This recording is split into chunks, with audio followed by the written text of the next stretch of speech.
मिट जाए रे, जीवन है पानी की बूंद, कब मिट जाए रे।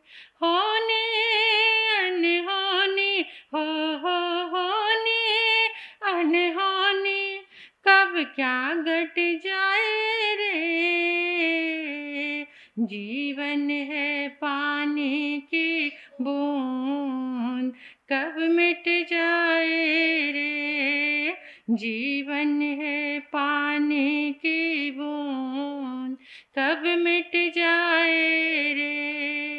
जिसको कहता अपना है, वो तो केवल सपना है। जिसको कहता अपना है, वो तो केवल सपना है।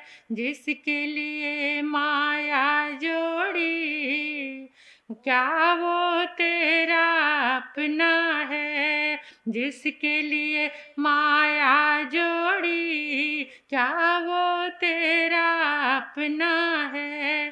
तेरा ही बेटा हो तेरा ही बेटा, तुझको आग लगाए रे, जीवन है पानी की बूंद, कब मिट जाए रे, जीवन है पानी की बूंद, कब मिट जाए रे।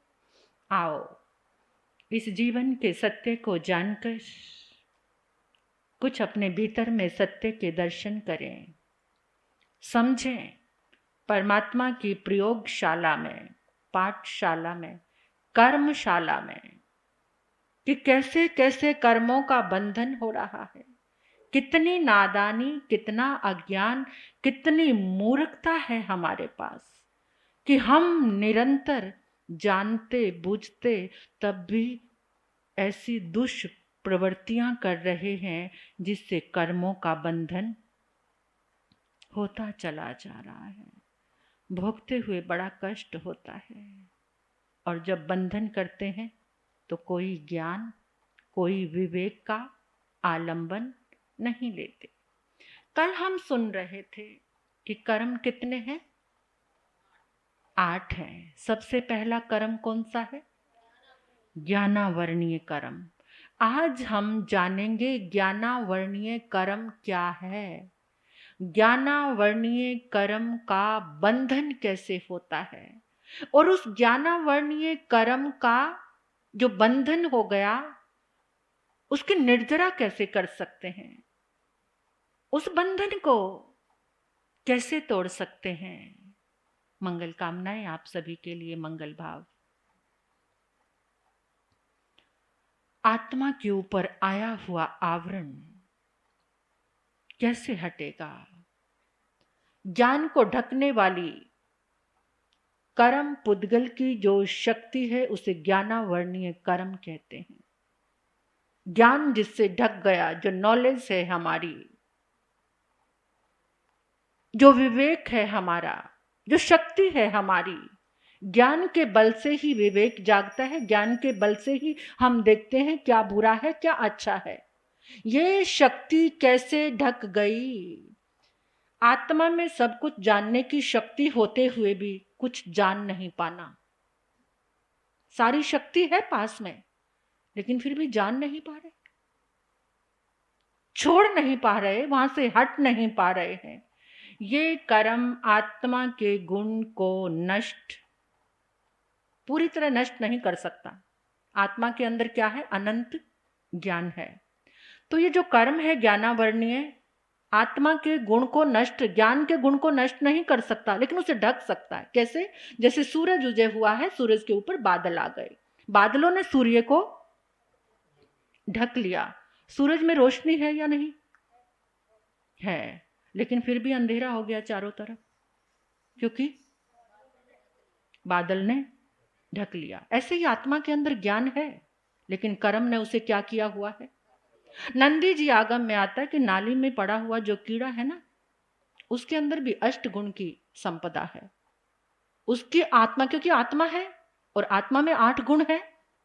जीव कहीं पर भी चला जाए, किसी भी गति में, अंश मात्र ज्ञान उसके पास रहता ही रहता है। उस सब को ढकने की शक्ति कर्म में नहीं है, लेकिन ज्ञान के ऊपर अज्ञान आ गया तो उसका जो विवेक है, विवेक की जो शक्ति है, वो खत्म हो गई। इस कर्म के प्रभाव से सुनने की, देखने की शक्ति मंद हो जाती है।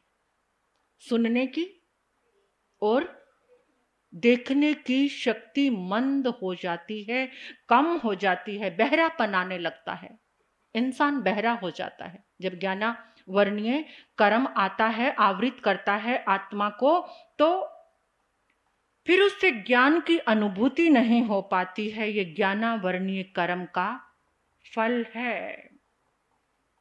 सुना हुआ ज्ञान, रटा हुआ ज्ञान जो हमने सुना, वो ज्ञान विस्मृत हो जाता है, उसे भूल जाते हैं हम।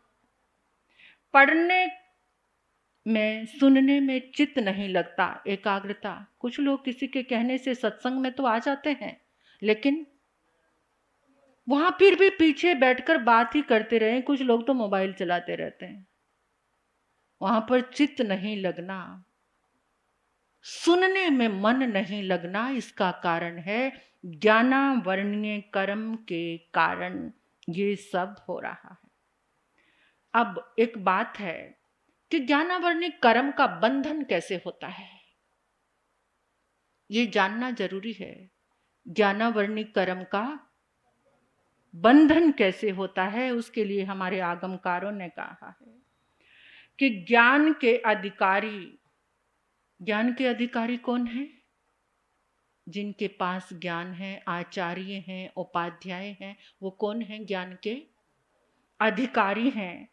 ज्ञान के साधन या ज्ञान की विधियों के प्रति द्वेष भाव रखना, इससे ज्ञानावर्णीय कर्म का बंध होता है। जैसे ज्ञानी ने कुछ सत्य कह दिया, तो कुछ लोग ऐसे हैं जो निजी स्वार्थ के कारण उससे द्वेष रखने लग जाते हैं।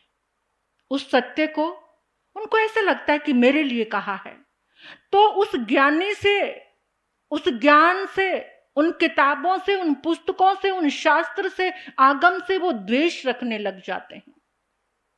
ज्ञान के उपकरणों से द्वेष। इससे ज्ञानावर्णीय कर्म का बंध होता है। कुछ तो ऐसे होते हैं, अभी जैसे कोई संत, आजकल सामाजिक कुरीतियां हैं, उन पर कोई चोट कर दी तो उसको अपना शत्रु मानने लग जाते हैं।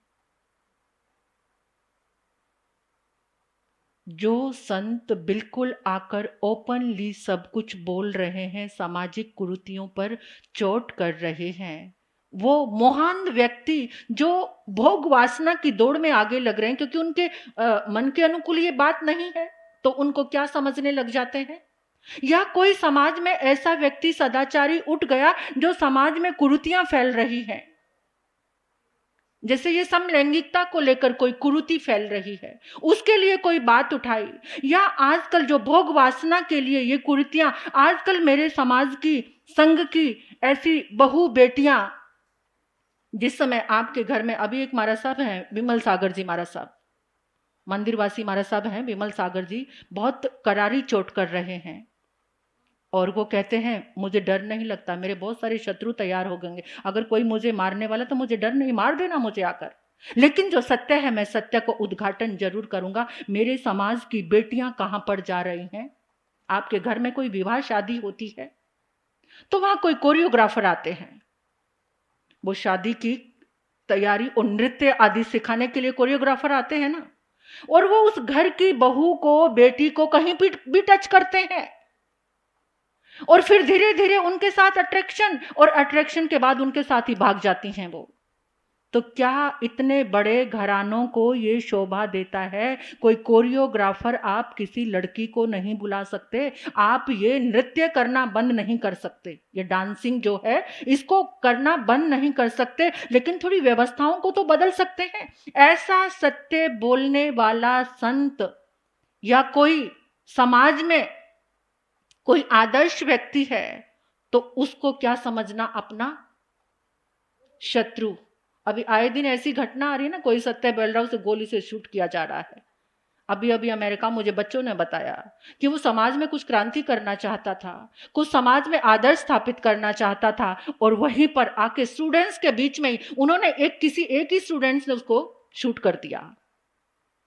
तो जहां जहां कोई कुरीति पर चोट करता, इससे क्या होता है? ज्ञानावर्णीय कर्म का बंध होता है। उसे अपना दुश्मन समझने लग जाना, पहला तो कारण यह है। और दूसरा जो कारण है वो है निन्नव भाव। ये आगम की बात है, उसमें दूसरा कारण है निन्नव भाव। किसको कहते हैं? ये भी ज्ञानावरण कर्म को, जैसे अपने स्वार्थ के वशीभूत होकर आगम के सत्य अर्थ को छिपाना, गलत प्ररूपणा करना, अपने संप्रदाय के मोह में आकर के जो सत्य था उसको छिपा दिया, और जो अपने आप को ठीक बैठ रहा था उसका प्रचार और प्रसार करना। इसको कहते हैं कि निन्नव भाव, वास्तविक अर्थ को छिपाना। जब एक बार समाज में ऐसा था कि जिस समय ये भावना आई कि अज के साथ यज्ञ करना। अज किसको कहते हैं? जो वो गेहूं अनाज जिसमें उगने की शक्ति नहीं है। अज वो गेहूं, वो अन्न जिसमें उगने की शक्ति नहीं है, लेकिन लोगों ने उस अर्थ को छिपाकर अज यानी बकरे की बलि देना शुरू कर दिया। तो उसका अर्थ का अनर्थ कर दिया, उस अर्थ को तो छिपा दिया। ये निन्नव भाव है। इससे ज्ञानावर्णी कर्म का बंद होता है। संप्रदाय में पागल हुए व्यक्ति कुछ भी कर लेते हैं, अपनी संप्रदाय को आगे बढ़ाने के लिए सत्य को दबा देते हैं और झूठ को सत्य साबित करके उसका प्रचार प्रसार करना, ये निन्नव भाव है। इससे भी ज्ञानावर्णीय कर्म का बंध होता है। दूसरा एक और अर्थ किया है निन्नव भाव का, ये हमारा आगम का शब्द है निन्नव भाव। दूसरा अर्थ किया है कि बिना गुरुओं से, जिन गुरुओं से, क्योंकि गुरु के बिना ज्ञान तो ग्रहण नहीं होता, जिस गुरु से ज्ञान सीखा उसी के ऑपोजिट खड़े हो जाना, उसको उपकारी ना मानना, उस गुरु का आदर सम्मान नहीं करना, उसी के लिए अकृतज्ञता का भाव यानी उसके योगदान को नकार देना। ज्ञान सीखने के बाद कभी ये नहीं कहना कि ये गुरु कृपा से हुआ, बल्कि मेरे अंदर इतनी शक्ति थी, मेरे अंदर इतनी बुद्धि थी, अहंकार आ जाना। गुरु के कृपा को छिपाने वाला ये भी निन्नव भाव है। गुरु की कृपा को छिपाने वाला ये निन्नव भाव। और एक और हमारे आगमकारों ने एक अर्थ और किया है निन्नव भाव का। जैसे मेरे पास बहुत ज्ञान है और मैं सोचूं कि मेरे पास जो है इनको नहीं सिखाना उतना सब, कल को ये आगे बढ़ जाएंगे, कल को इनका नाम हो जाएगा, ये चमक जाएंगे, यानी ऐसे ईर्ष्या भाव, स्वार्थ भाव के कारण किसी को ज्ञान दान नहीं देना। अपने पास ज्ञान है लेकिन देने में क्या करना?